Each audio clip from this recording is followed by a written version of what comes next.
Start হয়ে গেছে ভাই।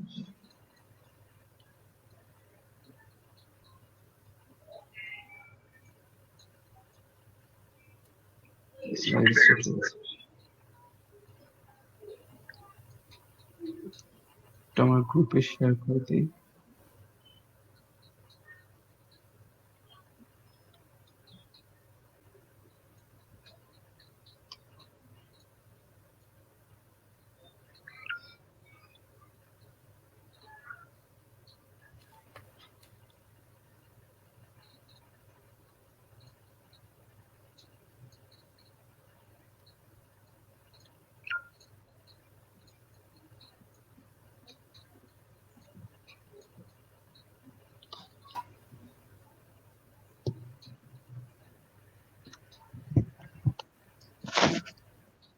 তো আসসালামু আলাইকুম সকলকে। তো আমরা হচ্ছে লাইভে চলে এসেছি একদম কারেক্ট 7টা বাজে চলে এসেছি, কারণ মেধাবী মানুষ আমাদের সাথে রয়েছে এবং তারা সময়ের মূল্য অনেক ভালো বোঝে। এই জন্য আমরা ঠিক 7টা বাজেই আজকে আছি, একদমই লেট নেই। এবং আমাদের সাথে অলরেডি 162 জন যুক্ত হয়ে গিয়েছে, এবং তোমরা যারা যুক্ত হয়েছে তোমরা লাইভটা শেয়ার করে দাও, তাহলে আরো বেশি মানুষ আমাদের সাথে লাইভে যুক্ত হতে পারবে। এবং আজকে আমাদের সাথে লাইভে উপস্থিত রয়েছে ঢাকা মেডিকেল কলেজের K74 ব্যাচের দিশা আপু, সামিহা জামান আক্তার দিশা আপু। আমি আপুকে দিশা আপু নামেই ডাকি। তো আপু 2016-17 সালে মেডিকেল অ্যাডমিশন টেস্টের সর্বোচ্চ নাম্বারধারী ছিল। সে বছর যে আমাদের প্রথম হয়েছিল তার নাম্বার ছিল 85.5, আর আপুর নাম্বার ছিল 86.5। কিন্তু আপু সেকেন্ড টাইমার থাকার কারণে আপুর 5 নম্বর কাটা গিয়েছে। কাটা যাওয়ার পরও আপুর 81.5 আসে এবং আপু 22তম সিরিয়াল অর্জন করে সে বছর। তো সে বছরের সর্বোচ্চ মার্কধারী ছিল আপু। এবং হচ্ছে যে কিন্তু 5 মার্ক কাটা গিয়েছিল। তখন আমাদের নিয়ম ছিল যে যারা মেডিকেল ভর্তি মানে মেডিকেলে ভর্তি থেকে সেকেন্ড টাইম দিবে তাদের 5 নাম্বার কাটা যেত, যেটা বর্তমানে মেডিকেল ভর্তি থেকে পরীক্ষা দিলে 7.5 নাম্বার, এবং মেডিকেল ছাড়া যদি কেউ সেকেন্ড টাইম হয়, নর্মাল সেকেন্ড টাইমার যারা, তাদের 5 নাম্বার কাটা যায়। আপু প্রথমবার 2015-16 সালে সে বছর আপু আমাদের মুগদা মেডিকেল কলেজে ভর্তি ছিল। সে বছর আপুর নাম্বার ছিল হচ্ছে যে ভর্তি পরীক্ষায় 79.5, এবং সিরিয়াল ছিল অ্যারাউন্ড 1600, আমি যদি ভুল না বলি আপুকে। হ্যাঁ, আর হচ্ছে যে 79.5 হ্যাঁ 79.25 ছিল, এবং পরের বছর 86.5 ছিল। এবং আমার এই লাইভে আপুকে আনার অন্যতম একটি কারণ, যেটা আমার, যে আমি আপুকে বলার পর আপু বলে যে একজন ফার্স্ট টাইমার হলে ভালো হতো বা অন্য কি হলে ভালো হতো। আমার আপুকে আনার অন্যতম একটি কারণ হচ্ছে যে আপু বলতে গেলে আমারও আদর্শের মতো। এবং হচ্ছে যে আমার কাছে সবচেয়ে যেটা ভালো লাগে আপুর, সেটি হচ্ছে অ্যাডমিশন টেস্টে অনেক সময় অনেকে খুব ভালো করে, যে অ্যাডমিশন টেস্টে খুব টপ সিরিয়াল করে, বাট অ্যাডমিশনের পর পরবর্তীতে মেডিকেল ক্যারিয়ারটায় যে অনেকেই টপ করতে পারে না, বা অনেকেই মেডিকেল ক্যারিয়ারে নিজেকে আর ধরে রাখতে পারে না। আপুর এই দিকটা অনন্য, যে আপু হচ্ছে মেডিকেল অ্যাডমিশন টেস্টে 22তম হয়েছে। তো মানে এক্সিলেন্ট রেজাল্ট করেছে, টপার ছিল, এবং মেডিকেলেও টপার। আমাদের ফার্স্ট প্রব, যেটি আমাদের পেশাগত পরীক্ষা হয় ঢাকা ইউনিভার্সিটির আন্ডারে, আমরা যারা ঢাকা ইউনিভার্সিটির আন্ডারে যে সরকারি এবং বেসরকারি মেডিকেল কলেজগুলো রয়েছে, সেখানে যে পেশাগত পরীক্ষা হয়, প্রথম পেশাগত পরীক্ষায় আপু 3টা সাবজেক্টই অনার্স মার্ক পেয়েছে। আমাদের অনার্স মার্ক হচ্ছে 85%। 100-তে 85% উপরে পেলে সেটা হচ্ছে অনার্স মার্ক। আপু প্রথম পেশাগত পরীক্ষায় অ্যানাটমি, ফিজিওলজি এবং হচ্ছে বায়োকেমিস্ট্রি 3টা সাবজেক্টে অনার্স মার্ক সহ আপু প্রথম স্থান অধিকার করেছে। এবং দ্বিতীয় পেশাগত পরীক্ষায় আপু 2টা সাবজেক্টই অনার্স পেয়েছে, বা কমিউনিটি মেডিসিন এবং ফরেন্সিক মেডিসিন। সে বছর আপুর 10ম স্থান ছিল। দ্যাট মিনস এই পর্যন্ত 5টি পরীক্ষায় 5টিতেই অনার্স পেয়েছে।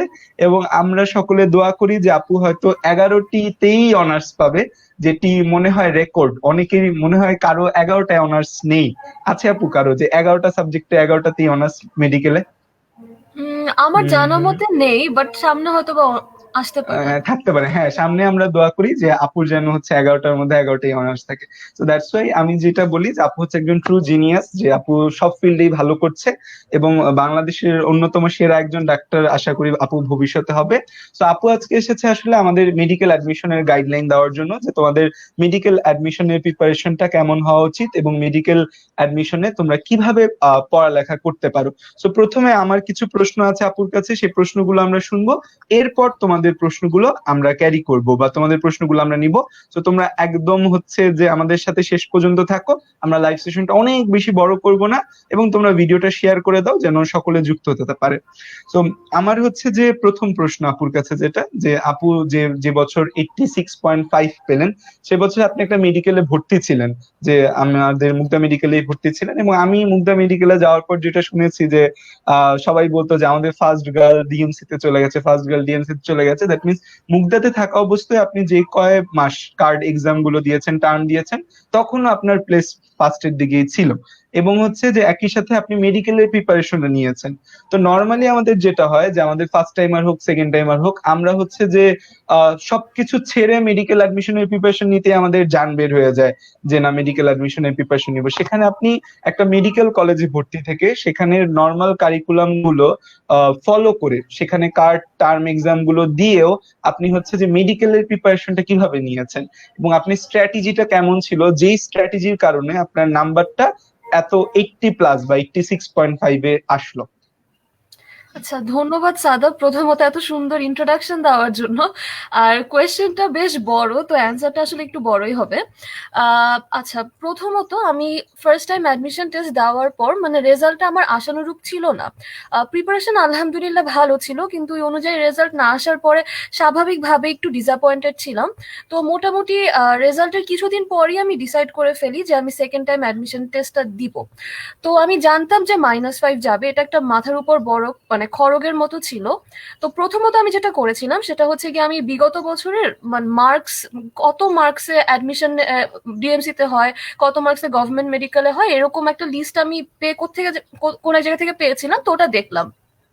তো ওখানে দেখলাম যে যে আর কি ফার্স্ট হয় মেডিকেলে, আর ডিএমসির কাট অফ যে মার্কস ডিফারেন্সটা কিন্তু মোটামুটি 10-12 এরকম থাকে, মিনিমাম 10।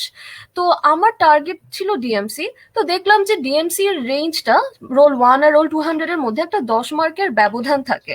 সো মনে হলো যে আমি যদি চাই, আমি যদি আমার বেস্টটা দেই, ওই 10 মার্কস তো একটা গ্যাপ, একটা বিরাট একটা রেঞ্জ বলতে গেলে থাকে। আমার -5 গেলেও আমি হয়তো বা শুরুর দিকে না থাকলেও মাঝের দিকে থাকবো, এরকম মানে ডিএমসির কথা বলছি, যে একদম টপ 10-এ না থাকলেও এরপর ইনশাল্লাহ থাকতে পারবো, এরকম একটা কনফিডেন্স ছিল।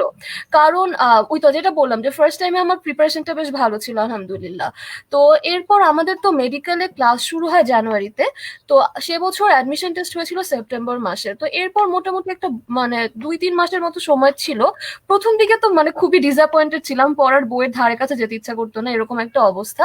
তো তারপর যখন দেখলাম যে অ্যাডমিশন, মানে যখন ডিসাইড করলাম যে ফাইনালি যে আমি অ্যাডমিশন টেস্ট দিব, তো তারপর আমি কি করলাম যে আমার এবছর মানে 2015 সালের কোয়েশ্চেন পেপারটা নিলাম।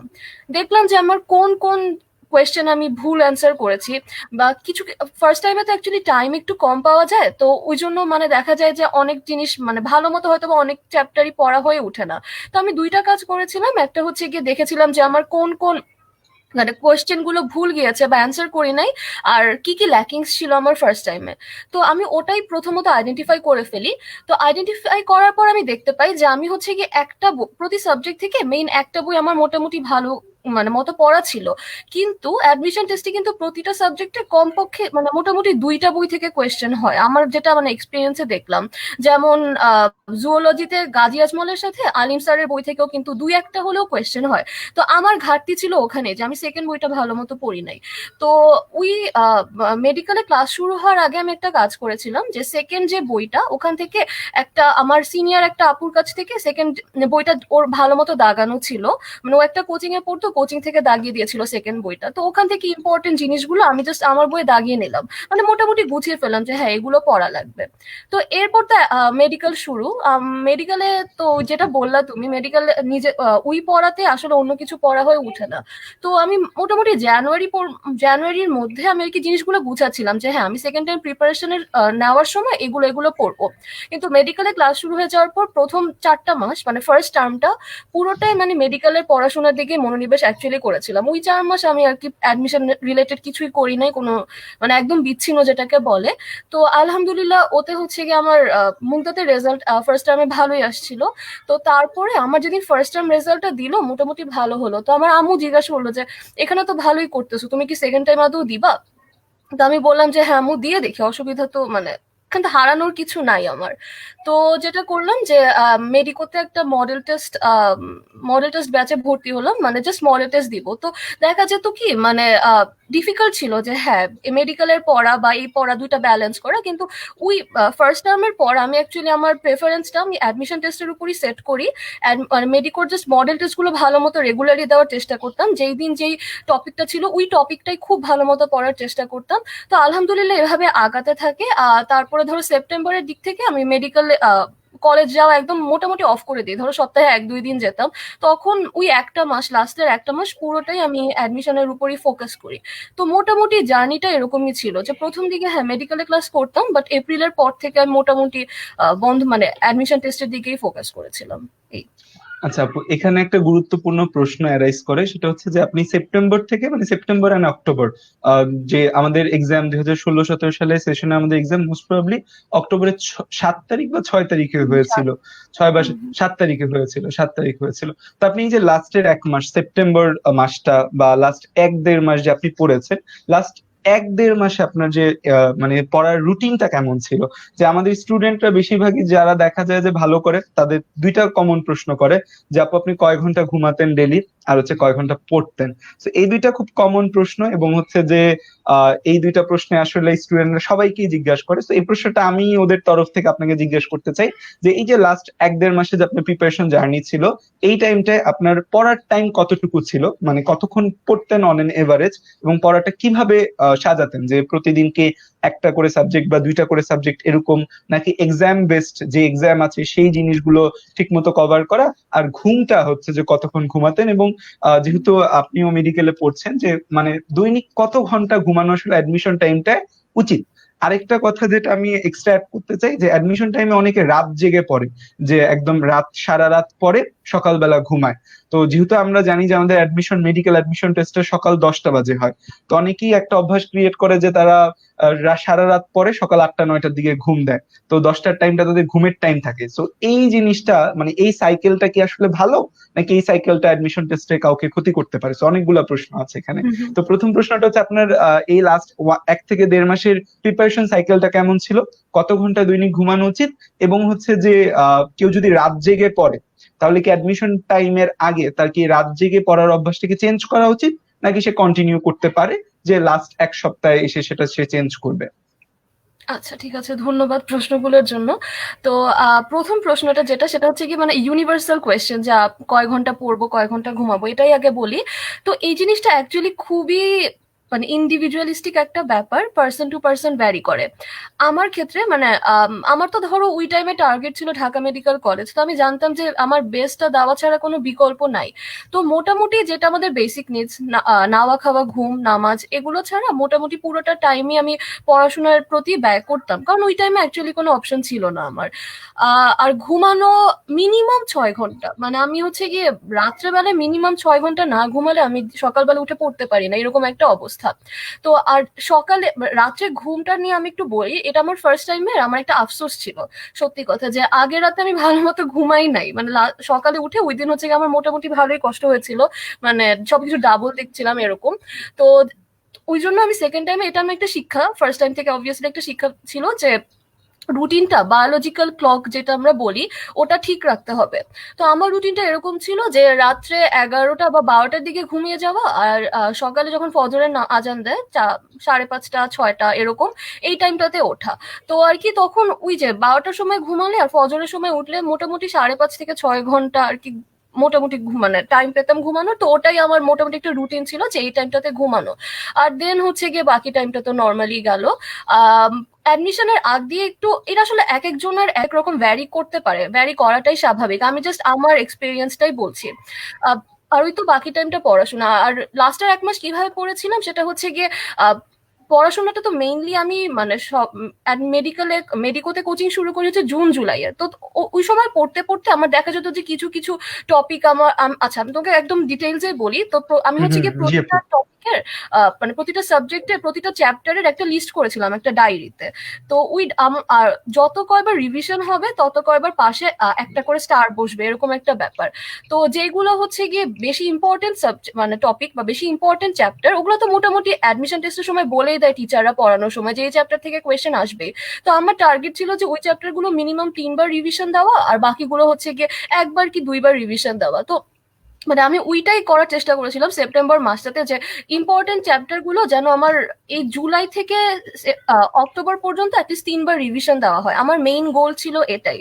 আর হচ্ছে যেগুলো লেস ইম্পর্টেন্ট চ্যাপ্টার ওগুলো 1বার কি 2বার রিভিশন দেওয়া। মানে মোদ্দা কথা আমি কোচিং এর সাথেও আগাতাম, কিন্তু হচ্ছে কি ধরো ওই পরের দিন আমার বোটানি এক্সাম ছিল মেডিকোতে, তো আমি দেখতাম যে বোটানিতে আমার কি কি পড়া বাকি, মানে কিসে কিসে ল্যাকিংস আছে, তো ওটা ভালো মতো করতাম।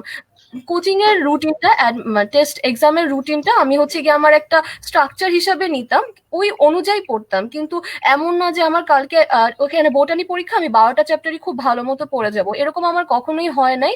আমি হচ্ছে গিয়ে ঠিক আছে আগামীকাল বোটানি পরীক্ষা, বোটানিতে আমার কোন কোন চ্যাপ্টারে দুর্বলতা আছে, তো ওই চ্যাপ্টার গুলো ভালো মতো পড়ে যেতাম। আমার টার্গেট কখনো মডেল টেস্টে হাইয়েস্ট পাওয়া ছিল না, আমার টার্গেট ছিল যাতে অ্যাডমিশন টেস্টে আমি সবগুলো চ্যাপ্টার ভালো মতো পড়ে যেতে পারি। তো ওইভাবেই আমি সেপ্টেম্বরে প্রিপারেশনটা নিয়েছিলাম। আর ঘুমের কথা ওইটাই, মিনিমাম 6 ঘন্টা, আর দুপুরে পারলে 1 ঘন্টা এক্সট্রা বিশ্রাম নেওয়া যেতেই পারে এই। হ্যাঁ, এইটা খুব একটা গুরুত্বপূর্ণ কথা বলেছেন যে মানে মডেল টেস্টে হাইয়েস্ট মার্ক পাওয়াটা আসলে লক্ষ্য হওয়া উচিত না। বেশিরভাগ স্টুডেন্ট করে কি যে কোচিং গুলোর মডেল টেস্ট নিয়ে খুব হাইপড হয়ে যায়, তাদের ফার্স্ট হতে হবে, টপ 10 না থাকলে তাদের রাতে ঘুম নষ্ট হয়ে যায়, নাও খাওয়া নষ্ট হয়ে যায়। বাট আসলে অনেক সময় দেখা যায় যে কোচিং সেন্টারে যেসব স্টুডেন্টরা খুব টপ করে তারা অ্যাডমিশন টেস্টে গিয়ে খারাপ করে ফেলে। আবার দেখা যায় কোচিং সেন্টার যারা টপ করছেন অ্যাডমিশন টেস্টে ভালো করে ফেলছে, কারণ ওই যে 60 মিনিট আসলে কিভাবে যে চলে যায়, ওই টাইমে আসলে স্ট্র্যাটেজি আসলে ওই টাইমটা আসলে অন্য কোনো কিছুর সাথে মিল হয় না। আচ্ছা, সেটাই। তাহলে আরেকটা প্রশ্ন যে হচ্ছে যে আচ্ছা নেক্সট একটা কোশ্চেন আমার, যে অ্যাডমিশন টাইমে আমাদের তো 100 মার্কের ডিস্ট্রিবিউশন যেটা হয়, যে আমাদের যেটা আছে পিসিবি, ফিজিক্স কেমিস্ট্রি বায়োলজিতে 75 মার্ক, আর ইংলিশ জিকেতে হচ্ছে 25 মার্ক। তো দেখা যায় যে আমরা অ্যাডমিশন টাইম বলি, ইন্টার টাইম বলি, আমরা মোটামুটি আমাদের পিসিবির পেছনে প্রচন্ড টাইম দিই। যে আমাদের দেখা যায় on an average most time 90% time পিসিবির পেছনে চলে যায়। ইংলিশ জিকের পেছনে আমাদের টাইম একদমই কম যাওয়া হয়। প্লাস দেখা যায় যে আমরা যারা বাংলা ভার্সন স্টুডেন্ট রয়েছি বা অন এভারেজ স্টুডেন্ট রয়েছে, আমাদের ইংলিশ একটা দুর্বলতা থেকেই যায় যে আমরা ইংলিশে অনেকেই দুর্বল। সো এই যে ইংলিশ জিকে অ্যাডমিশন টাইমে অনেক স্টুডেন্টকে দেখেছি, আমার পার্সোনাল স্টুডেন্টদের দেখি তারা ইংলিশ পড়তে চায় না, তারা ইংলিশ নিয়ে ভয় পায়। এমনকি অনেক স্টুডেন্ট বলে তারা ইংলিশ ছাড়া অ্যাডমিশন টেস্ট দিবে, যে ইংলিশ ছাড়া 85 অ্যাডমিশন টেস্ট দিবে। সো এই পিসিবিতে তো আমরা গুরুত্ব দিচ্ছি, সবাই পিসিবিতে গুরুত্ব দিবে, ইংলিশ জিকের গুরুত্ব কতটুকু অ্যাডমিশন টেস্টে? আচ্ছা, সবাই আসলেই ফিজিক্স কেমিস্ট্রি বায়োলজি নিয়ে এত ব্যস্ত থাকে যে বাকি দুইটাতে টাইম দেওয়া হয় না। কিন্তু প্রবলেম কিন্তু এখানেই, দেখো ফিজিক্স কেমিস্ট্রি বায়োলজিতে কিন্তু সবাই টাইম দেয়, সবাই মোটামুটি 85-তে, মোটামুটি করলেও 70-65 পেয়ে যায়। তো মানে তোমার 75-এ ডিফারেন্সটা ক্রিয়েট 75 করবে, হ্যাঁ 75-এ সরি হচ্ছে যে 75, 65 তো এটা। 70-65 পেয়ে যায়, কিন্তু তোমার ডিফারেন্সটা ক্রিয়েট করবে কোত্থেকে? তোমার ইংলিশ আর জিকে থেকে।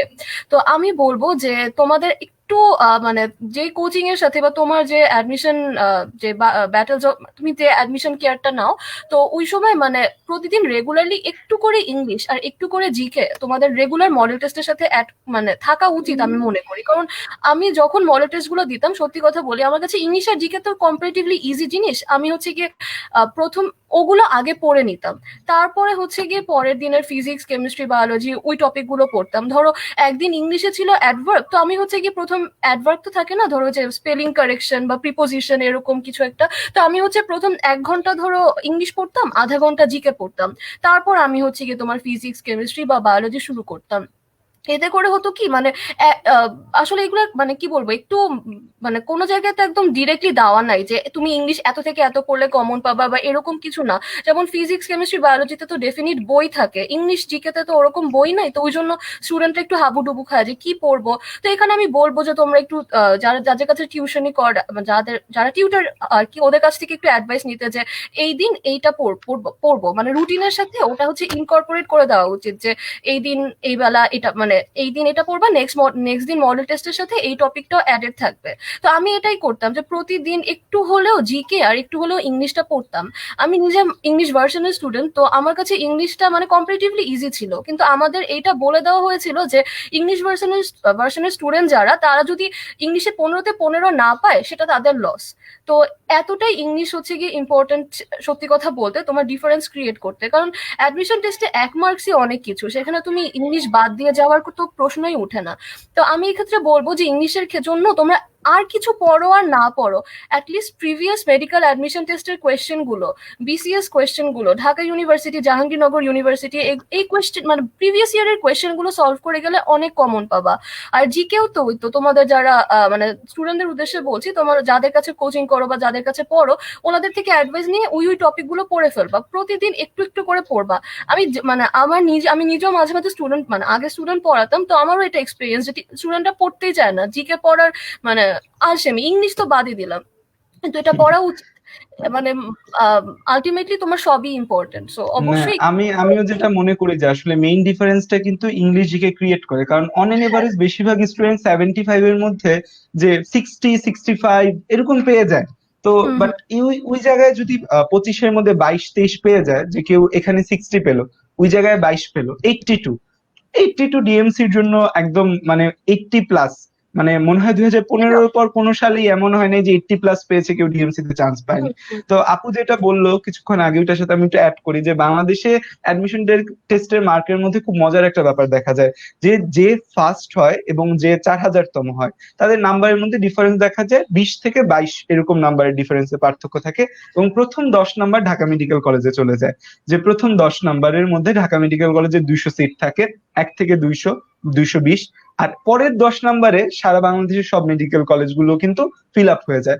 তার মানে এই যে উপরের মার্কটা 80+, যে মার্কটা, সেইটা তোলা কিন্তু অনেক টাফ, সেটা তোলা কিন্তু অনেক কষ্ট, বা সেটার জন্য কিন্তু একটা এক্সট্রা প্রিপারেশন দিতে হয়। সেটার জন্য এক্সট্রা প্রিপারেশনটা কি? সেটার জন্য এক্সট্রা প্রিপারেশন হচ্ছে এই যে আমরা মেইন বইগুলা যে পড়ি, তার সাথে সহায়ক বইয়ের কিছু কিছু তথ্য। এমন না যে আলিম স্যারের বই সব পড়তে হবে, এমন না যে হচ্ছে মাজেদা বেগম বইয়ের সব পড়তে হবে, বাট যতটুকু তথ্য আমরা তোমাদের দাগিয়ে দিচ্ছি যে এই তথ্যগুলো তোমরা পড়ো, এই তথ্যগুলা জানো, সেগুলা জানতে হয়। বিশেষ করে জুলজিতে কিছু এক্সট্রা তথ্য প্রতি বছরই দেখা যায় দেয়, যে প্রতি বছর আমাদের সময়ও প্রায় 3-4টা জুলজির এমন প্রশ্ন ছিল যেগুলো আজমল স্যারের বইয়ে ছিল না, সেগুলো আলিম স্যারের বইয়ে ছিল। 4টা প্রশ্ন এসেছিল আলিম স্যারের বই থেকে। তো এই যে 4 মার্ক, এই 4 মার্ক কিন্তু একটা ডিফারেন্স ক্রিয়েট করে দেয়। যে 4টা ভুল করবে তার 5 নাম্বার কাটা, যার 4টা হবে তার 4 নাম্বার যোগ হয়ে যাচ্ছে। তো এটা একটা বড় হচ্ছে যে ব্যাপার। আচ্ছা, আরেকটা জিনিস যেটা জিজ্ঞাসা করতেছি, এটা তো আমাদের অ্যাডমিশন পরীক্ষার্থীর জন্য আমরা বললাম, যারা এইচএসসি 21-22 আছে, তারা ইন্টার লাইফটা থেকে এই ইংলিশ জিকেটাকে কিভাবে নার্সিং করতে পারে। নর্মালি ফিজিক্স, কেমিস্ট্রি, বায়োলজি দেখা যায়, বায়োলজি অনেকে হচ্ছে যে মেডিকেলে ভাইয়াদের কাছে পড়ে, তো আমরা তো বায়োলজি কেমিস্ট্রি গুলো গুছিয়ে দিই, বাট ইংলিশ জিকেটা ওরা নিজেরা কিভাবে প্রতিনিয়ত ইংলিশ জিকেটা নিয়ে একটু কাজ করতে পারে, যেটা অ্যাডমিশন টাইমে এই স্টুডেন্টদের হেল্প করবে, যে অ্যাডমিশন টাইমে এসে যে মনে হবে যে না, আমি তো ইংলিশ কিছু জানি না, আমি তো জিকে কিছু জানি না, একটা যে মানে অথই সমুদ্রে পড়ে যায়, সেখান থেকে কিভাবে বাঁচতে পারে। মানে 21-22-এর যারা আছে বা ভবিষ্যতে যারা মেডিকেল অ্যাডমিশন টেস্ট দিবে, তারা কিভাবে নিজেকে প্রিপেয়ার করতে পারে ইংলিশ জিকের জন্য। আচ্ছা, তো ফার্স্টে আমি বলে নিই, আমি হচ্ছে এইচএসসি লাইফে মানে খুবই মানে এগুলো নিয়ে আমি একদম মাথা ঘামাই নাই। মানে আমার তখন টার্গেট ছিল এইচএসসি তে ভালো করা। তো আমি আসলে নিজে তো করিনি, তো আমি ওভাবে বলতে পারবো না, বাট আমি আর কি অ্যাডভাইস করতে পারি যে একটু মানে ইংলিশে তো আমাদের সেকেন্ড পেপারে তো গ্রামার থাকে, তো গ্রামারটা একটু ভালো মতো পড়ো। যদি গ্রামারের কনসেপশনটা ক্লিয়ার থাকে, ইংলিশে বেশ কিছু গ্রামাটিক্যাল কোয়েশ্চেন থাকে, তো ওগুলোতে ভালো করা ইজি হয়ে যায়। আর অবশ্যই নিউজ পেপারটা পড়ার অভ্যাস রাখো, কারণ সাম্প্রতিক কোয়েশ্চেন থেকে মোটামুটি, স্পেশালি যারা আগামী বছর এইচএসসি দিবে, তারা এখন থেকে নিউজ পেপার রেগুলারলি পড়ার একটা হ্যাবিট তৈরি করতে পারো। এটা তোমার মেডিকেলেও সাহায্য করবে, ঢাকা ইউনিভার্সিটির ডি ইউনিটেও সাহায্য করবে। তো এইচএসসির সময় তোমার মেইন টার্গেট এইচএসসি তে ভালো করা অবশ্যই, তার পাশাপাশি যদি করতে চাও তাহলে এটা করতে পারো যে নিউজ পেপারটা ভালো মতো পড়তে পারো, বা ওই যে এই সাম্প্রতিক বিশ্বের সরি, তোমাদের একটা ছোট নিউজ পেপার সাথে দেয় না, নামটা ভুলে গেছি, যে কারেন্ট অ্যাফেয়ার্স, হ্যাঁ কারেন্ট অ্যাফেয়ার্স, তো কারেন্ট ওই জিনিসটা সাবস্ক্রাইব করে রাখতে পারো, ওইটা একটু চোখ বুলাতে পারো, কারণ হ্যাঁ সাম্প্রতিক থেকে ভালোই কোয়েশ্চেন আসে। আর ইংলিশের জন্য যেটা বলবো যে গ্রামারটা একটু যেখানে তোমার কাছে মনে হয় যে তুমি গ্রামারে যদি দুর্বল হয়ে থাকো, ওগুলো দূর করার চেষ্টা করো, কারণ গ্রামারটা থেকে মোটামুটি ভালোই কোয়েশ্চেন আমার যতদূর মনে হয় মনে আছে যে আসে। সো গ্রামারটা একটু কনসেপশনটা ক্লিয়ার করার চেষ্টাটা করা উচিত এই সময়। তো এটাই। আচ্ছা আপু, এখন হচ্ছে যে আরেকটা গুরুত্বপূর্ণ প্রশ্ন, যে এই যে এক্সাম হল 1 ঘন্টার যে একটা সময়, 60 মিনিটের একটা হচ্ছে যে 100টা প্রশ্ন দাগানোর যে একটা বিশাল এক কর্মযজ্ঞ। তো একটা ব্যাপার হয় যে স্টুডেন্টদের ক্ষেত্রে যে এই 100টা প্রশ্ন দাগাতে দাগাতে স্টুডেন্টরা অধৈর্য হয়ে যায়। যে প্রথম দিকের প্রশ্নগুলোর ক্ষেত্রে যেমন কনসেন্ট্রেশন থাকে, পরের দিকের প্রশ্নগুলোর ক্ষেত্রে কনসেন্ট্রেশন থাকে না। এটা একটা ঝামেলা। দ্বিতীয় ঝামেলা হয় কি, অনেক সময় যে দেখা যায় যে একটা প্রশ্ন দাগানোর পর আমরা বুঝতে পারি যে এটা আমাদের ভুল হয়েছে। তখন দেখা যায় যে একদম আকাশ বাতাস ভেঙে পড়ে, যে আল্লাহ আমি ভুল দাগায় ফেললাম, আমার তো হচ্ছে চান্স ছুটে গেল। আরেকটা প্রশ্ন হচ্ছে, এই যে এক্সাম হলে যে 60 মিনিট সময়, ওই টাইমটা মাথা কিভাবে ঠান্ডা রাখা যায়, এবং এক্সাম হলে স্ট্র্যাটেজিটা কেমন হওয়া উচিত? যে মানে আমাদের সহজ প্রশ্নগুলো আমরা কিভাবে দাগাবো, কঠিন গুলা কিভাবে দাগাবো, কঠিন গুলাকে আমরা আগে দাগাবো না সেগুলো আমরা ছেড়ে যাব, কতগুলো প্রশ্ন আমাদের আসলে দাগানো উচিত অ্যাডমিশন টেস্টে? অনেকে করে কি, আমি দেখেছি এমন অনেক স্টুডেন্ট যে সে 80টা শিওর হয়ে দাগায় আসছে, যে আমি 80টা শিওর হয়ে দাগায় আসবো। বাট এটা তো সম্ভব না। এক্সাম হলে যতটাই আমি শিওর হই, আলটিমেটলি বের হওয়ার পর দেখবো আমার 5-6টা ভুল গেছি, মানে 5-6টা বা আরো বেশি ভুল যাবেই। তো কতগুলা দাগানো উচিত আসলে অ্যাডমিশন টাইমে? আচ্ছা, তো অ্যাডমিশন ডেটা আসলে খুবই ইম্পর্টেন্ট, এবং শুরুটা কিন্তু একদম তুমি যখন ঘুম থেকে উঠবা তখন থেকেই শুরু। তো আমি বলবো যে ওই দিন আসলে নাস্তা পেট দিয়ে নামে না, এটা সত্যি কথা, মানে গলা দিয়ে নামে না। তো তোমার হচ্ছে তাও কিছু একটা মানে অ্যাটলিস্ট কিছু খেজুর বা পানি কিছু একটা খেতে হবে তোমার, মানে একটু তো গ্লুকোজ দরকার। তারপরে হচ্ছে কি যত আর্লি পারো এক্সাম হলে চলে যাবা, কারণ হচ্ছে গিয়ে রাস্তায় তুমি যদি দেরি করে বের হও আর যদি জ্যামে পড়ো, ওখানেই নার্ভাসনেসে কিন্তু পড়াশোনা অর্ধেক মাথা থেকে আউট হয়ে যাবে। লাস্ট দিনের জন্য পড়া ফেলে রাখা মানে অ্যাভয়েড করাটাই বেটার। তো ওই তো এক্সাম হলে আমরা একটু আগে যাওয়ার চেষ্টা করব, কমপক্ষে আমি বলবো যে 1 ঘন্টা আগে আমরা যেন গেটের বাইরে থাকি। আচ্ছা, এক্সাম হলে স্পেসিফিক্যালি এক্সাম দেওয়ার সময় আমি একটা স্ট্র্যাটেজি ফলো করতাম, আমার কাছে জিনিসটা খুবই হেল্পফুল মনে হয়। তো আমি তোমাদেরকে ওটাই শেয়ার করছি এখন। আমি কখনো একবারে 1 থেকে 100 আমি অ্যান্সার করার অ্যাটেম্পটও নিতাম না। এটা আমি যে কোচিং এ পড়তাম ওখানে একটা ভাই এটা বলেছিল, এবং আমি এটা একদম রিলিজিয়াসলি ফলো করি বলতে পারো। তো আমি 4 ধাপে আমার একদম মডেল টেস্ট থেকে আমি শুরু করতাম যে 4 ধাপে আমি অ্যান্সার করব 1 থেকে 100। কিভাবে? প্রথমত আমি জাস্ট কোয়েশ্চেন গুলো দেখতাম যে আমি কোনটা 100% শিওর। তো হচ্ছে কি 1 থেকে 100-র মধ্যে আমি যেগুলো 100% শিওর প্রথমবারে আমি কেবল ওগুলোই দাগাতাম। তো এতে করে হতো কি আমি অ্যাটলিস্ট কিছু ভুল দাগাচ্ছি না, মানে আমি 100 যা দাগাচ্ছি 100% শিওর হয়ে দাগাচ্ছি। তো এতে মোটামুটি দেখা যেত যে খুব কিন্তু হতো না 100টার মধ্যে। আমার মনে আছে আমি যখন 2016-এ এক্সাম দিই, ফার্স্ট বার যখন দাগানো শেষ করেছিলাম 100টার মধ্যে 58 বা 59 এরকম কিছু, মানে আমি 100% শিওর হয়ে অ্যাকচুয়ালি দাগিয়েছিলাম। তো এরপর মানে দ্বিতীয়বার কি করি, যেগুলো একটু বড় কোয়েশ্চেন, ধরো অনেকগুলো অপশন দিয়ে কোনটি সঠিক নয় বা নিচের কোনটি সঠিক, এই টাইপের যে একটু বড় মানে কোয়েশ্চেনটা একটু বড়, প্রথমবার আমি ওই কোয়েশ্চেনগুলোর দিকে তাকাইও না। আমি ওগুলো দ্বিতীয়বার পড়ে সলভ করার চেষ্টা করি। আর দ্বিতীয়বার আরেকটা করি যে অঙ্কগুলো কখনো আমি প্রথমবারে অ্যাটেম্প্ট করি না, কারণ অঙ্ক করতে অনেক সময় লাগে, আর ভুল গেলে না মিলানোটাই স্বাভাবিক, মানে না মিলতেই পারে অঙ্ক, তখন মাথাটা গরম হয়ে যায়। সো দ্বিতীয়বার আমি ওটাই করি যে বড় বড় যেই সব কোয়েশ্চেন গুলো সাথে যে গণিত মানে অঙ্ক টাইপের কোয়েশ্চেন থাকে, ওগুলো আমি সেকেন্ড বারে অ্যান্সার করি। তো আমার পুরো কোয়েশ্চেনটা 2বার পড়া হয়ে যায়। থার্ড বার কি করি, যেগুলোতে আমার মানে 50-50 দুইটা কোয়েশ্চেনের মধ্যে আমার কনফিউশন আছে, আমি হচ্ছে গিয়ে ওগুলো সলভ করার মানে ওগুলো অ্যান্সার করি মোটামুটি। আর তারপর দেখা যায় যে ওতে মোটামুটি 80-70-80টা একদম কাভার হয়ে যায়। এরপর আমার হচ্ছে গিয়ে একটা ট্রিক্স আছে, সেটা হচ্ছে গিয়ে একদম আন্দাজে আমি 10টা অ্যান্সার করব। মানে 10টা অ্যান্সার করলে কি হয়, তুমি হয়তো বা 10টাই তোমার ভুল গেল, তোমার নেগেটিভ -2.5, তাই না? তোমার যদি একটা ঠিক হলো 9টা ভুল গেল, সেই ক্ষেত্রে তোমার কি হবে, তোমার হচ্ছে গিয়ে সম্ভবত নেগেটিভ কত হয়, -2.25, আর পজিটিভ হচ্ছে +1, তো তোমার minus plus one one. Point two five কিন্তু তোমার যদি 10টা আন্দাজের মধ্যে 8টাই ভুল যায়, মাত্র 2টা ঠিক হয়, তাহলে কিন্তু +2 -2 তোমার হচ্ছে নিউট্রালাইজ হয়ে যায়। আর 10টার মধ্যে 10টা বা 9টা ভুল হওয়াটা খুবই অস্বাভাবিক। 8টা বা 7টা তোমার হচ্ছে গিয়ে মানে অ্যাটলিস্ট মিনিমাম 3-4টা তো ঠিক থাকবে। তো তারপর তুমি দেখো, তোমার যদি 8টাও ভুল হয় কিছু হলো না, 7টা ভুল গেল, তুমি যে তিনটা তোমার কারেক্ট হবে, ওই তিন কিন্তু তোমার জন্য এক্সট্রা, তারপর কিন্তু তোমার মার্কস পজিটিভ হয়ে যাচ্ছে। পজিটিভের দিকেই যেতে থাকবে। তো এই জিনিসটা আমি ফলো করতাম, আর আমার কাছে মনে হয় এটা মানে একটা ভালো ট্রিক্স আর কি, তোমরা ফলো করতে পারো। আর হ্যাঁ, এই যে এই তাহলে 4বার অ্যান্সার দেওয়াটা, এটা হচ্ছে মডেল টেস্ট গুলো দিয়ে শুরু করো, কারণ মডেল টেস্ট কিন্তু আমাদের প্রিপেয়ার করে যে এই 60 মিনিট আমরা কিভাবে ইউটিলাইজ করতে পারবো এটা নিয়ে, তাই না? তো তোমরা এটা শুরু থেকে প্র্যাকটিস করলে আমার মনে হয় যে একটা অভ্যাস গড়ে উঠবে। তাহলে আপুর কথা মতে 4টা স্টেপে তোমরা হচ্ছে যে 100টা প্রশ্ন দাগাতে পারো। প্রথম স্টেপে হচ্ছে যে প্রশ্নগুলো 100% শিওর, যে হচ্ছে যে এটা কোনোভাবেই ভুল হতে পারে না, তোমার মস্তিষ্কের উপর, তোমার নিউরনের উপর তোমার পূর্ণ বিশ্বাস রয়েছে, সেটা প্রথমে দাগিয়ে আসবে, যে 100% শিওর গুলো। তারপর সেকেন্ড ধাপে যে প্রশ্নগুলো একটু বড়, যে প্রশ্নগুলো একটু ম্যাথমেটিক্যাল কোশ্চেন রয়েছে, সেই প্রশ্নগুলো সেকেন্ড বারে দাগানো।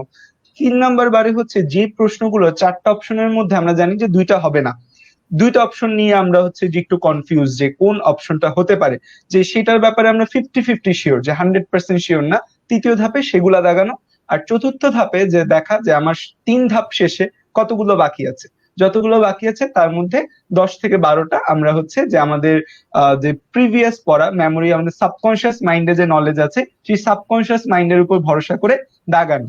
এবং যেটা কথা হচ্ছে যে অনেকে বলে যে আমি একদম কনফিডেন্টলি 80টা দাগায় দিয়ে আসবো বা 85 দাগায় দিয়ে আসবো, সেটা না করে মেডিকেল অ্যাডমিশন টেস্টে অ্যাজ মাচ অ্যাজ পসিবল দাগানো উচিত। কারণ হচ্ছে যে এই যে যেটা বলা হলো যে 10টা যদি আমরা হচ্ছে যে দাগাই, 10টার মধ্যে 10টা ভুল যাওয়া আসলে সম্ভব না বা উচিত না। যদি আমাদের হচ্ছে যে 8টা ভুল যায় বা মানে 2টা সঠিক হয়, তাহলেও কিন্তু আমাদের প্লাস মাইনাসে মিলে আমাদের কম্পেনসেশন হয়ে যাচ্ছে। তো বেশি দাগানোটা মেডিকেল অ্যাডমিশন টেস্টের জন্য ভালো। সো আমার মতেও আমি যেটা বলি যে অন এন এভারেজ 95 অ্যারাউন্ড দাগানোটা বেটার মেডিকেল অ্যাডমিশন টেস্টে, যদি কারো প্রিপারেশন ভালো থাকে। আর একদমই যদি না পারে, তখন তো মানুষ 100টাই দাগায় দিয়ে আসে, যে যায় ঘুরতে যায় 100টা দাগায় দিয়ে আসে। আচ্ছা, আরেকটা ইম্পর্টেন্ট প্রশ্ন, যে আমরা নর্মালি তো রিভিশন ফ্রিক, আমরা হচ্ছে যে এক্সামের আগে রিভিশন সব পড়ে যেতে চাই। যেমন মেডিকেলও আমরা আইটেম কার্ড আগে সব পড়ে যেতে চাই, বাট যখন আমরা টার্ম দিই, যখন আমরা প্রফ দিই, তখন কিন্তু আমরা সব পড়তে পারি না। আমার এক্সাম রাত মানে আগের রাতে তো সব পড়া সম্ভব না। মেডিকেল অ্যাডমিশন টেস্টও সেম, আগের রাতে হচ্ছে তো সব পড়ে যাওয়া সম্ভব না, 6টা বই সবকিছু পড়া পসিবল না।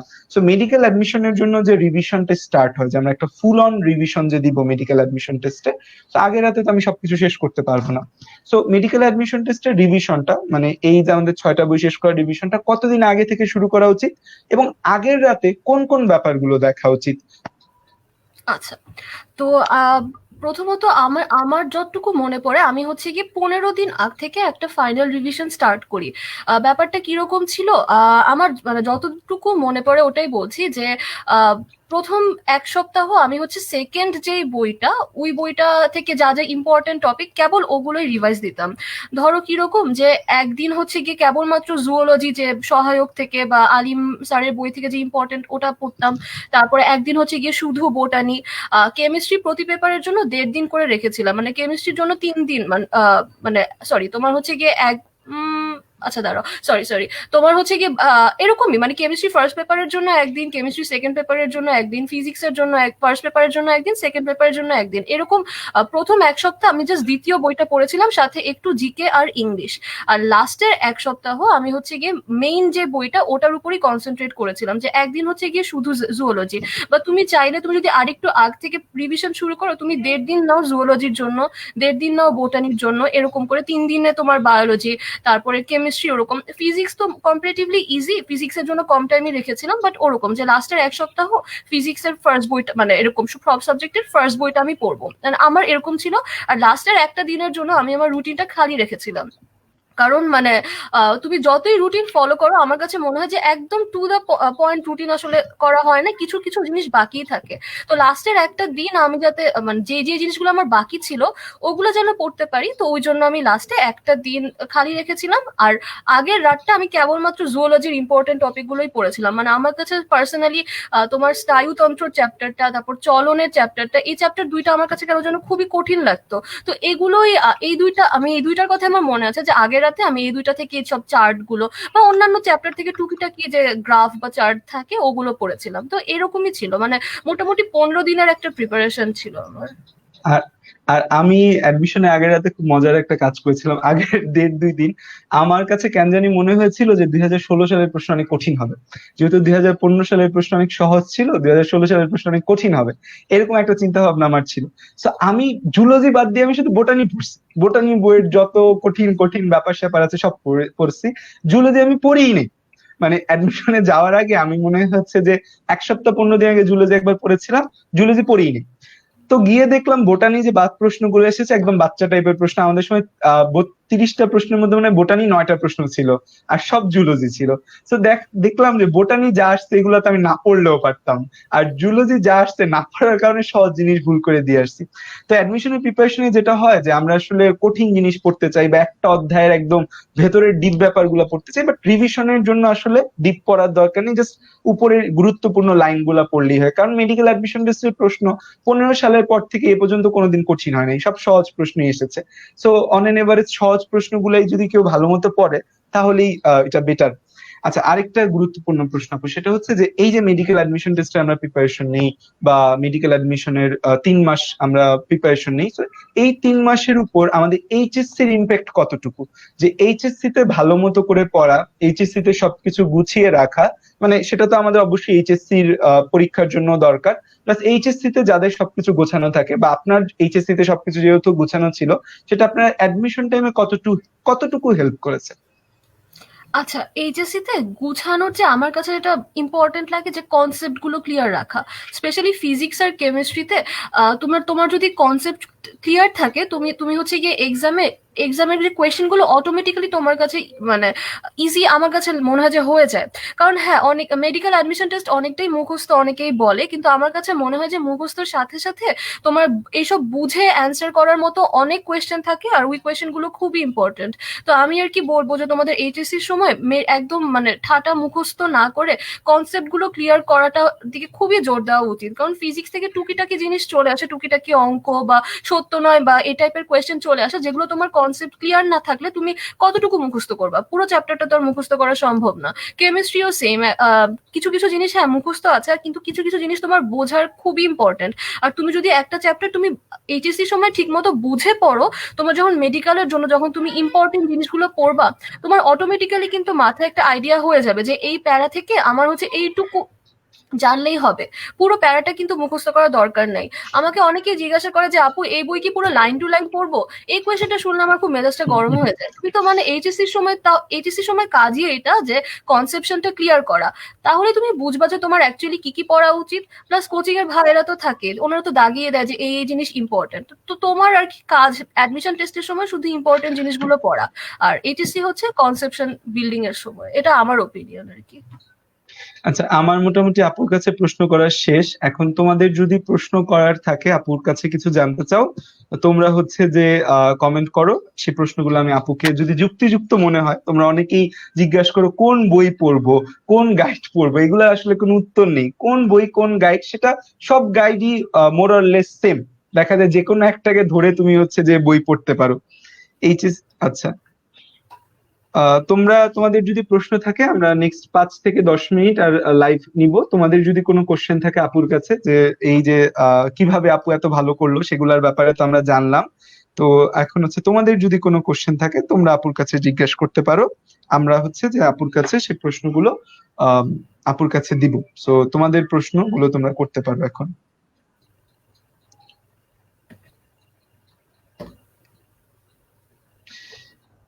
এইচএসসি 21 নিয়ে কিছু গাইডলাইন চাচ্ছে।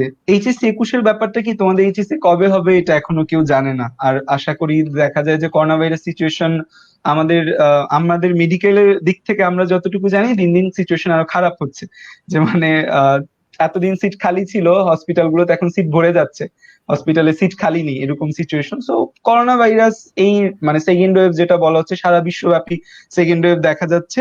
সো এই যে আমাদের করোনা ভাইরাসের মুহূর্তে মনে হয় না জানুয়ারি-ফেব্রুয়ারি আগে কলেজগুলো খুলবে। সো যেহেতু কলেজ জানুয়ারি-ফেব্রুয়ারি আগে খুলছে না, তো আগস্ট-সেপ্টেম্বরের আগে তোমাদের হচ্ছে এইচএসসি হচ্ছে না। আচ্ছা, কেমিস্ট্রি মেইনলি কি ধরনের কোশ্চেন হয়? আচ্ছা, কেমিস্ট্রি নিয়ে কিন্তু আমাদের স্টুডেন্টদের একটা প্রবলেম থাকে যে মেডিকেল অ্যাডমিশন টেস্টে প্রিপারেশনের সময় দেখা যায় যে কেমিস্ট্রিটা স্টুডেন্টদের অনেক ভোগায়। এবং আমিও দেখতাম কোচিং এ বা এখনো যখন আমার ব্যাচ গুলোতে এক্সাম নেই, কেমিস্ট্রিতে স্টুডেন্টদের নাম্বার কম আসে। এর একটা কারণ হচ্ছে যে ইন্টারে আমাদের কেমিস্ট্রি কনসেপ্ট নিয়ে একটু প্রবলেম থাকে, প্লাস ইন্টারে দেখা যায় আমরা বেশিরভাগই বই পড়ি না, একদমই বই পড়ি না। আমারই মনে আছে আমি ইন্টারে মনে হচ্ছে যে মানে স্যারদের বাসায় পড়তাম, সেই জিনিসটাকে সুন্দর করে নোট করে রাখতাম, বই ধরতামই না কোনোদিন। কারণ এইচএসসির জন্য আসলে বইয়ের এমসিকিউ গুলা একদম খোটায় খোটায় এমসিকিউ গুলা সেভাবে আসে না যতটুকু মেডিকেলে আসে। আর মেডিকেলে রিসেন্টলি দেখা যাচ্ছে যে এই chemistry chapter 1, chapter 5, chapter 1, chapter 5 first paper second পেপারের এই জায়গাগুলো থেকে প্রচুর প্রশ্ন আসে, যেগুলো বলতে গেলে আমরা এইচএসসি টাইমে টোটালি ইগনোর করি, একদমই পড়ি না, ওই চ্যাপ্টার গুলো সিকিউ দেই না। সো এই কেমিস্ট্রির ব্যাপারে আপনার যদি কোনো হচ্ছে যে আহ আমাদের সাথে কিছু বলার থাকে যে কেমিস্ট্রির স্টুডেন্টরা কিভাবে পড়লে মেডিকেলে যে 25 মার্ক কেমিস্ট্রিতে রয়েছে সেটা ভালো করতে পারে। আচ্ছা, তো আমিও তোমার মতো, আমার কাছে এই যে মেডিকেল অ্যাডমিশন টেস্টের সাবজেক্ট গুলোর মধ্যে সবচেয়ে ডিফিকাল্ট লাগতো কেমিস্ট্রি। তো যেটা তুমি বললা যে এইচএসসি র সময় যদি আমরা অনেকেই হয়তো বা টিচাররা যা যা পড়ায় বা কোচিং এর পড়াগুলো মানে স্যারদের নোটের উপরে অনেকটা ডিপেন্ডেন্ট থাকি, কিন্তু আমি বলবো যে অ্যাটলিস্ট অর্গানিক কেমিস্ট্রির কনসেপশনটা কিন্তু খুবই মানে আমার কাছে মনে হয় যে ইম্পর্টেন্ট। তো ওই তো কনসেপশনটা বিল্ড আপ করাটা অ্যাকচুয়ালি দরকার। আর যদি যেহেতু তোমাদের যারা এইচএসসি দিবা অনেক টাইম পাচ্ছ, তো আমি বলবো যে এই যে চ্যাপ্টার 1 আর চ্যাপ্টার 5 গুলো একটু একবার রিডিং দিতে, মানে তোমাদের এখানে তো আসলে বোঝার আমার যতদূর মনে পড়ে যে সেকেন্ড পেপারের চ্যাপ্টার 1টা একটু কঠিন, মানে বোঝার কিছু কিছু জিনিস আছে, কিন্তু এছাড়া যে বাকি ফার্স্ট পেপারের চ্যাপ্টার 1 চ্যাপ্টার 5 বা সেকেন্ড পেপারের চ্যাপ্টার 1 চ্যাপ্টার 5 মুখস্থ, কম বেশি মুখস্থ। তো আমি অনেক সময় দেখেছি যে অনেকেই যে অ্যাডমিশন টেস্টের আগে আপু এই কয়টা চ্যাপ্টার তো আমার একদম আনটাচড, এরকম যেন না হয়। তোমরা অ্যাটলিস্ট চ্যাপ্টার গুলো দেখো যে এইখানে কি কি আছে। আর একটা জিনিস করতে পারো যে তোমার হচ্ছে বিগত বছরের কোয়েশ্চেন গুলো একটু দেখতে পারো যে কোন কোন টপিক ইম্পর্টেন্ট বা এই চ্যাপ্টার গুলো থেকে কোন কোন টপিক আসছে, ওই টপিক গুলোর উপর এমফাসিস দিয়ে অ্যাটলিস্ট ভালো মতো এখন যেহেতু অনেক সময় আছে তো এখন হচ্ছে ওগুলো পড়তে পারো। আর যারা অ্যাডমিশন টেস্ট দিবা এই বছরই বা যেটা মানে এই সেশনে, তো তাদেরকে আমি বলবো যে কেমিস্ট্রির জন্য এখন যেহেতু তোমাদের হাতে তো কতটুকু সময় তো বলা যাচ্ছে না, তো এখন তোমরা জাস্ট ইম্পর্টেন্ট জিনিসগুলো, আমি বলবো জাস্ট ইম্পর্টেন্ট ভাইয়া যেগুলো দাগিয়ে দেয় ওগুলো পড়াটা আমার মনে হয় যে এনাফ। কিন্তু যারা এইচএসসি দিবা তারা ট্রাই করো যে কনসেপশন গুলো ক্লিয়ার করতে, না পারলে বারবার টিচারদের বা বড় ভাইয়াদের আস্ক করতে। আর এই চ্যাপ্টার 1, 5 গুলো নিজেরা নিজেরা একটু হলেও পড়ে নিবা, তোমাদের টার্গেট যেহেতু মেডিকেল, সো এখান থেকে কোয়েশ্চেন আসে এটা তো জানা কথাই। প্রিভিয়াস ইয়ারের কোয়েশ্চেন গুলো দেখে ইম্পর্টেন্ট টপিক গুলো একটু পড়ে নিবা, কারণ একদম নতুন একদম খালি একটা বই পরে রিভিশন দেওয়াটা তোমাদের জন্য টাফ হয়ে যাবে। অ্যাটলিস্ট যদি আরেকটা গুরুত্ব একবার পড়ো তাহলে মানে মনে হবে যে আল্লাহ এটা তো আমি একবার পড়েছি, একটু কনফিডেন্স থাকবে। আচ্ছা, আরেকটা গুরুত্বপূর্ণ প্রশ্ন যে এক্সাম হলে নার্ভাসনেস কিভাবে কাটানো যায়। যে এক্সাম হলে অনেকেই নার্ভাস হয়ে যায়, অনেকের হাত কাঁপাকাঁপি শুরু হয়, ট্রেমর, ইন্টেনশনাল ট্রেমর শুরু হয় অনেকের। তো হচ্ছে যে এক্সাম হলে নার্ভাসনেসটা আসলে কিভাবে কাটানো যায়, আর এক্সাম হলে স্টুডেন্টরা কিভাবে মাথা ঠান্ডা রাখতে পারে। আচ্ছা, তো এটা একটু আগেই বলেছিলাম যে প্রথমত তোমার এক্সাম হলে আগে যেতে হবে যেন তুমি জ্যামে আটকে তোমার মানে নার্ভাস না হয়ে যাও। অনেকে হচ্ছে গিয়ে দেখা যায় যে গাড়ি অনেক দূরে আটকে গেছে, তারপর হেঁটে হেঁটে দৌড়ায় দৌড়ায় হলে গিয়ে ওখানেই কিন্তু তোমার মোটামুটি একটা ডিসঅ্যাডভান্টেজে তুমি চলে আসো। তো চেষ্টা করবা আগে ঢুকে আমি বলবো যে খুব একটা কথা বলা দরকার নেই আশেপাশে মানুষের সাথে, নিজের মতো বসবা, সবকিছু ঠিক আছে কিনা দেখবা। আহ আর তারপরে হচ্ছে গিয়ে জাস্ট আমি যেটা করেছিলাম যে আল্লাহর নাম নিছি, আর কিছুই না। মানে টাইম শুরু হওয়ার আগ পর্যন্ত জাস্ট নিজের মধ্যে আমি কিন্তু এটা করি নাই যে আল্লাহ কি কি পড়েছি, কোনো পড়াশোনা ওই টাইমে আমি কোয়েশ্চেন পাওয়ার আগে কিছু মানে পড়াশোনা রিলেটেড কিছু মাথায় আনার চেষ্টা করি নাই, জাস্ট আমি মাথাটা ঠান্ডা করে আল্লাহকে ডেকেছি, সত্যি কথা আয়াতুল কুরসি পড়ছি। আর যখন কোয়েশ্চেনটা পাই আমি কিন্তু আমার মনে আছে প্রথম 3টা কোয়েশ্চেন, আমার সেটার প্রথম 3টা কোয়েশ্চেনের অ্যান্সার আমি পারতাম না, মানে একদম ব্ল্যাঙ্ক বা হচ্ছে কি আমার কাছে 100% শিওর না। সো আমি অ্যান্সার করা শুরুই করেছিলাম 4 নম্বর থেকে। তো আমি যে স্ট্র্যাটেজিটা একটু আগে বললাম ওটা ফলো করার পরে মানে দেখা যেত যে প্রথমে যেহেতু আমি যা 100% শিওর ওগুলোই অ্যান্সার করছি, অনেকগুলা ধরো আমি 100% শিওর হয়ে অ্যান্সার করার ফলে নার্ভাসনেসটা ওখানে একটু কমে গিয়েছিল আমার।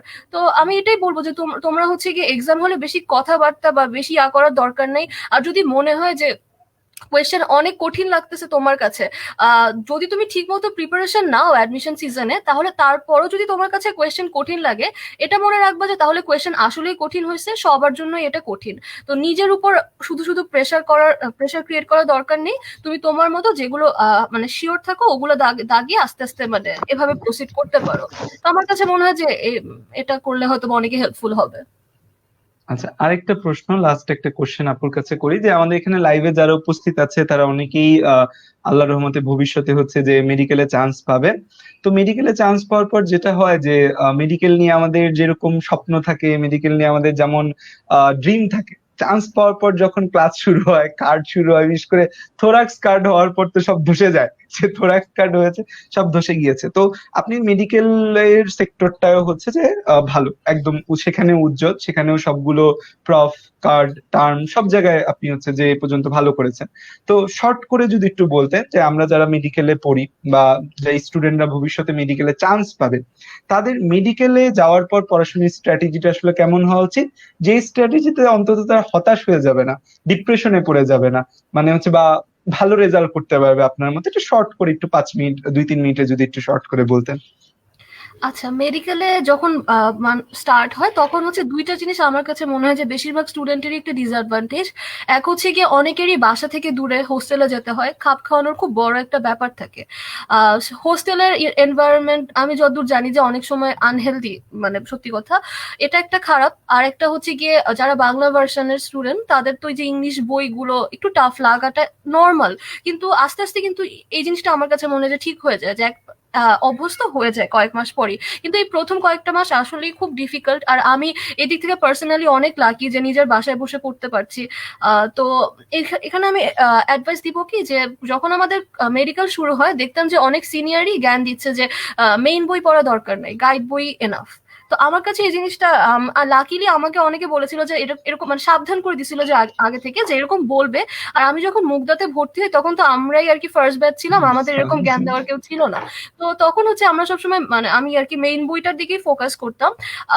আর একটা জিনিস হয় যে অনেক সময় টিচাররা কিন্তু বেসিক সাবজেক্টে টিচারদের একটা ঘাটতি আছে, সো দেখা যায় যে মানে খুব অনেক সময় স্ট্যান্ডার্ড হয়তো বা টিচিংটা আমরা মিস করে যাই।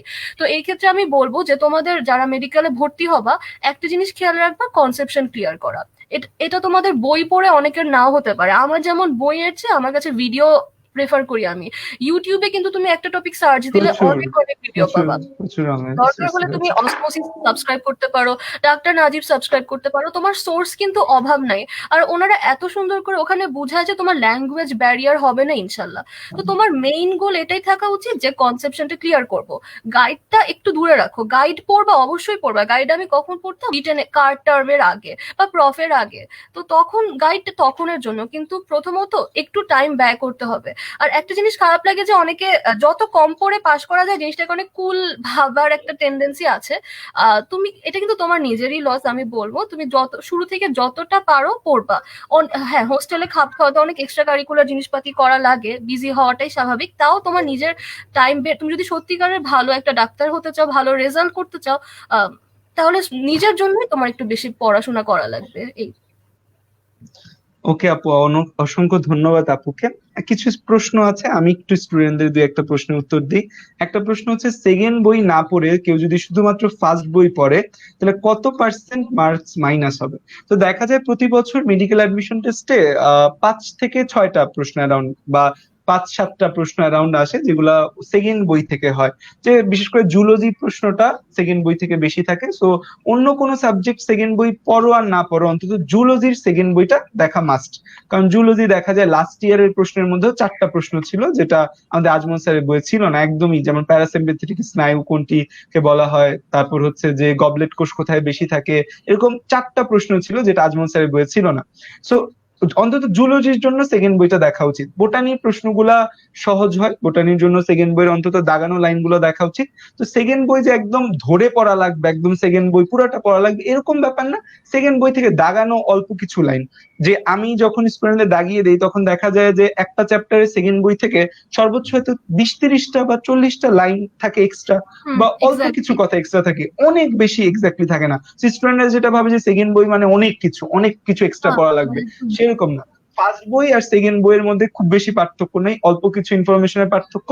সেটা জাস্ট দাগিয়ে দেওয়ার পর আমরা তোমাদের যখন দাগিয়ে দিব তোমরা ফার্স্ট বই সেটা টুকে নিয়ে ফেলতে পারো, এটা আরো সহজ হয়। তাহলে সেকেন্ড বইয়ের ঝামেলাটা মিটে গেল। হম। তাহলে এটা একটা কথা গেল। দ্বিতীয় কথা হচ্ছে যে সেকেন্ড বই নিয়ে আচ্ছা। একটা জিনিস একটু অ্যাড করি আমি। হুম। জি যদি আপু। সম্ভব হয় ফিজিক্সে আমার যতটুকু মনে পড়ে যে তোফাজ্জল স্যার আর তপন স্যার অ্যাটলিস্ট অনুশীলন গুলো যেন একটু দেখে গেলে মনে হয় ভালো, কিছু কিছু জিনিস হয়তো বা ওখান থেকে চলে আসতেও পারে আর কি। তো এটা আর কি হ্যাঁ, অনুশীলনীর ব্যাপারগুলা। আচ্ছা ইম্পর্টেন্ট। আচ্ছা, মেডিকেল প্রিপারেশনের পাশাপাশি ভার্সিটির প্রিপারেশন, আচ্ছা আপুর কাছে এটা প্রশ্ন করে যে আপু কি মেডিকেলের প্রিপারেশনের পাশাপাশি ভার্সিটির প্রিপারেশন নিয়েছিলেন কিনা, বিশেষ করে ফার্স্ট টাইমে তখন কি মেডিকেলের প্রিপারেশনের পাশাপাশি ভার্সিটির প্রিপারেশন নিয়েছিলেন কিনা বা ভার্সিটিতে ভর্তি পরীক্ষা দিয়েছিলেন কিনা? আচ্ছা, আমি হচ্ছে কি আমার সোল ডেডিকেশন সবসময় মেডিকেলই ছিল, তো আমি হচ্ছে এক্সট্রা কোনো প্রিপারেশন নেই নাই। আর একটা জিনিস সেটা হচ্ছে গিয়ে আমার এইচএসসি তে আমার হচ্ছে গিয়ে মেইন সাবজেক্ট অফ বায়োলজি ছিল, হায়ার ম্যাথ ছিল না। তো এতে একটা অ্যাডভান্টেজ আমার মানে কাছে মনে হচ্ছিল যে ধরো আমি হচ্ছে গিয়ে ডিউতে অ্যাডমিশন টেস্টের সময় ম্যাথসটা বাদও দিতে পারি। তো আমি এই কাজটা করেছিলাম, ম্যাথটা দিই না, ইংলিশ দিয়েছিলাম। তো মোটামুটি ভালো রেজাল্ট আসছিল আমার, জেনেটিক্সে আসছিল, কিন্তু মানে আমার টার্গেট ছিল কত মেডিকেল। আমার কত পজিশন আসছিল ছিল সিরিয়াল? 149, জেনেটিক্সে ছিল আর কি। বাবা রে বাবা। কিন্তু মানে আমি ওখানে এক্সট্রা কোনো প্রিপারেশন অ্যাকচুয়ালি নেই নাই, মেডিকেলের প্রিপারেশন থেকে। ও হ্যাঁ, এক্সট্রা নিয়েছিলাম, ফিজিক্সটা একটু পড়েছিলাম এক্সট্রা, মানে প্রিভিয়াস ইয়ারের কোয়েশ্চেন সলভ। কিন্তু আমার টার্গেট অলওয়েজ মেডিকেলই ছিল। আর ম্যাথ যেহেতু অ্যান্সার করি না, আমার মনে হয় ম্যাথসে মানে স্টুডেন্টদের একটু ঝামেলা হয়, তো ওইটা আমার জন্য বড় একটা অ্যাডভান্টেজ ছিল, মানে ম্যাথ হ্যাঁ, যেহেতু এটা অ্যান্সার। এটা এটা আসলে অনেক বড় একটা ব্যাপার। আমি বারবার বলি যারা হচ্ছে যে মেডিকেল ডেডিকেটেড বা যারা হচ্ছে ডেডিকেটেড সোল ফর মেডিকেল, তাদের অবশ্যই ফোর্থ সাবজেক্টে হায়ার ম্যাথ রাখা উচিত, তখন হায়ার ম্যাথের বদলে ইংলিশ দাগানো যায়। আর যেহেতু আমরা মেডিকেল প্রিপারেশন ইংলিশ প্রিপারেশন নিচ্ছি, মেডিকেলে আমাদের ইংলিশ প্রিপারেশন আছে, সাথে যদি আমরা একটু ঢাকা ইউনিভার্সিটির বিগত 2-3 বছরের প্রশ্ন একটু অ্যানালাইসিস করে ফেলি, তাহলে কিন্তু ইংলিশে ভালো নাম্বার পাওয়া যাচ্ছে, তখন কিন্তু ঢাকা ইউনিভার্সিটির খুব ভালো সাবজেক্ট পাওয়া যায়। আচ্ছা, আরেকটা প্রশ্ন, লাস্ট কোশ্চেন আজকের, সেটা হচ্ছে যে হাউ মানে এই যে মেডিকেল অ্যাডমিশনের যে 4 মাসের টাইম স্প্যান, এই 4 মাসের টাইম স্প্যানে দেখা যায় যে কিভাবে নিজেকে মোটিভেটেড রাখা যায় বা কিভাবে নিজেকে ইন্সপায়ার্ড রাখা যায়। কারণ দেখা যায় অনেক সময় পড়তে পড়তে একটা রেজাল্ট দেখে আমরা নিজের একটু মানে আমরা যেহেতু হিউম্যান বিং, আমাদের যেহেতু হরমোনাল ক্রিয়া রয়েছে, সেই মানে ইন্সপায়ার হওয়ার, ডিপ্রেশনে পড়া স্বাভাবিক ব্যাপার। বা ডিপ্রেশনটা অনেক সময় দেখা যায় লং টার্ম হয়ে যায় এবং ডিপ্রেশনের ভিসিয়াস সাইকেলে পড়ে যায়। আমি যেটা বলি যে ডিপ্রেশনের থেকে রেজাল্ট খারাপ, রেজাল্ট খারাপের পর আবার ডিপ্রেশন, এর থেকে আরো রেজাল্ট খারাপ। সো মানে কিভাবে নিজেকে মোটিভেট করা যায় বা কিভাবে মানে নিজেকে ইন্সপায়ার্ড করা যায়, বা আপনি কিভাবে অ্যাডমিশন টাইমে নিজেকে অলওয়েজ যে এই যে ঢাকা মেডিকেল পেতে হবে, ঢাকা মেডিকেলের প্রতি নিজেকে কিভাবে সবসময় বা মেডিকেলের চান্সের প্রতি কিভাবে সবসময় নিজেকে ইন্সপায়ার করেছেন? আচ্ছা, প্রথমত আমি এই জিনিসটা চাচ্ছিলাম মানে যাতে কোনোভাবে ডিপ্রেশনে না পড়ি, এটাকে আমি অ্যাভয়েড করতে চাচ্ছিলাম। তো আমি পার্সোনালি যা করেছিলাম দুইবারই, যে আহ, প্রথমবার এই জিনিসটা একটু কম করা হয়েছে দেখে হয়তো বা একটু বেশি ডিপ্রেসড হয়ে গেছিলাম। মানে ফার্স্টে পড়াশোনা শুরু করার আগে মানে একটা জিনিস আমি একটু চিন্তা করি যে আচ্ছা, যদি আমি আমার গোল অ্যাচিভ না করতে পারি, what is the worst that can happen. মানে একদম খারাপের হলে খারাপ কি হবে, সরকারিতে পাবো না। যদি ডাক্তার হওয়ার মানে একদম প্যাশন থাকে তাহলে বেসরকারিতে পড়তে হবে। কিন্তু আলটিমেটলি তোমার হ্যাঁ ওই সময় ওই টাইমটা একটু টাফ হবে, কিন্তু পরে গিয়ে পোস্ট গ্রাজুয়েশনে কিন্তু মোর অর লেস সবাই হয়তো বা সেম একটা ক্যাটাগরিতে চলে আসে। তো ওটাই ওয়ার্স্ট হবে যে হ্যাঁ আমি পাবলিকে পড়বো, আমার তো জীবন শেষ হয়ে যাচ্ছে না, বা আমার বাপ মা তো আমাকে বিতরণ করে দিবে না। এরকম খুব কম হয় যে তুমি মেডিকেলে চান্স পাও না তুমি বাসা থেকে বের হয়ে যাও, এরকম তো হয় না। তো ওর পরে হচ্ছে কি, আচ্ছা ঠিক আছে, এত খারাপ হলে সবচেয়ে খারাপ এটা, তো এটা কি মানুষের হয় না? তো মানে ওই জিনিসটা আমাকে আর কি করছে, মানে একটু মোটিভেট করে, মানে ডিপ্রেশন থেকে বাঁচিয়েছে যে আচ্ছা খারাপ হলে হবে কি, এত খারাপ আর কি, কত খারাপই বা হবে, এরকম একটা ব্যাপার ছিল। আর যেটা তুমি যদি নিজেকে লাস্টের 3 কি 4 মাস একদম ডেডিকেটেড ভাবে পড়াশোনা করো, তুমি কিন্তু টায়ার্ড হওয়ার সময়টাও তোমার পাবা না। মানে আমার যেটা সেকেন্ড টাইমে হয়েছিল যে এই যে মেডিকেলে দৌড়াও, ওখান থেকে কোচিং এর মডেল টেস্টে দৌড়াও, মানে এত টায়ার্ড ছিলাম আর সারাক্ষণ মানে পড়াশোনার মধ্যে সত্যি কথা বলতে এতটাই ছিলাম, মানে ওরকম যে ডিপ্রেসড হওয়া বা টায়ার্ড হওয়ার টাইমটাও পেতাম না, মানে এরকম একটা অবস্থা চলে গিয়েছিলাম। তো আমি এটাই বলবো যে তুমি তোমার বেস্টটা দাও। আর যদি কোনো মডেল টেস্টে খারাপ আসে, আচ্ছা আমি একটা জিনিস বলি, আমার মেডিকোতে আমি যখন ফাইনাল মডেল টেস্ট শুরু হয়, আমার হচ্ছে বোটানি মনে হয় একটা এক্সাম ছিল, আমি একদম মোটামুটি অনেক কম পড়ে গিয়েছিলাম, আমার ওখানে মার্কস আসছিল 47, 100-তে 47। তা আমি তো বাসায় এসে কান্নাকাটি, একটা খারাপ অবস্থা যে আমি কি কি করতেছি, 47 পেয়ে কিভাবে ডিএমসি হবে, এরকম একটা ব্যাপার। তো তারপরে হচ্ছে গিয়ে তারপরে আমি আর কি আম্মু আমাকে অনেক সান্ত্বনা দিল যে থাক অসুবিধা নেই, আবার ভালো মতো প্রিপারেশন নিলে আর একটু ভালো হবে। তো আমি দেখলাম যে উইবারের কোয়েশ্চেন আমার কি কি ভুল আছে, তো আমি বুঝলাম যে আমার হ্যাঁ আমার এখানে এখানে ল্যাকিংস আছে, তাহলে পড়াশোনাটা ওই অনুপাতে আর একটু বাড়িয়ে দিয়েছিলাম। তো এরকম মানে তোমার হচ্ছে 1-2টা মডেল টেস্টে খারাপ আসতেই পারে, কিন্তু তোমার আলটিমেট গোল হবে তোমার মেডিকেল অ্যাডমিশন টেস্টে ভালো করা। তো তোমার হচ্ছে কি ওই অ্যাডমিশন টেস্টের আগের দিন যাতে তোমার সব চ্যাপ্টার গুলো বা ইম্পর্টেন্ট টপিক গুলো যেন ভালো মতো আয়ত্তে থাকে, ওটাই তোমার গোল হবে। কোনো মডেল টেস্টে ভালো করা বা খারাপ মানে ভালো করার গোল কিন্তু হওয়া উচিত না আমি মনে করি। তো ওটাই, আল্লাহ ভরসা, তোমার নিজের উপর বিশ্বাস রাখো, আর এইটুকু মাথায় রাখো যে চান্স না পেলে পেলাম না, কি আর হবে। তো এই মানে আমার কাছে এটাই মনে হয় যে একটু পজিটিভ থাকতে হবে। হ্যাঁ, আর হচ্ছে যে এক্সামে খারাপ হলে আসলে সেটা আমাদের কি উচিত, যে নর্মালি মডেল টেস্ট বা যে কোনো এক্সাম খারাপ হলে সেখানে আসলে ডিপ্রেস না হয় কেন খারাপ হয়েছে কারণটা ফাইন্ড আউট করা উচিত, বা সেটাই। কোন কাজগুলোর কারণে আমাদের ভুল হয়েছে। এবং একটা মজার ব্যাপার হচ্ছে এই যে আমরা লাখ লাখ পরীক্ষা দিচ্ছি এই পর্যন্ত, অ্যাডমিশন টাইমে আমরা কত বারবার এক্সাম দিচ্ছি, আমরা যেগুলো ঠিক করেছি বা যে প্রশ্নের উত্তরগুলো আমাদের সঠিক হয়েছে সেগুলো কিন্তু আমাদের জীবনে মনে থাকে না, বাট যেগুলো ভুল হয়েছে একবার সেগুলো কিন্তু আজীবন মনে থাকে। সো এখন ভুল হওয়াটা কিন্তু খারাপ কিছু না, এখন ভুল হোক, মেডিকেল অ্যাডমিশন টেস্টে গিয়ে ভুল না হোক, সেটা হচ্ছে কথা।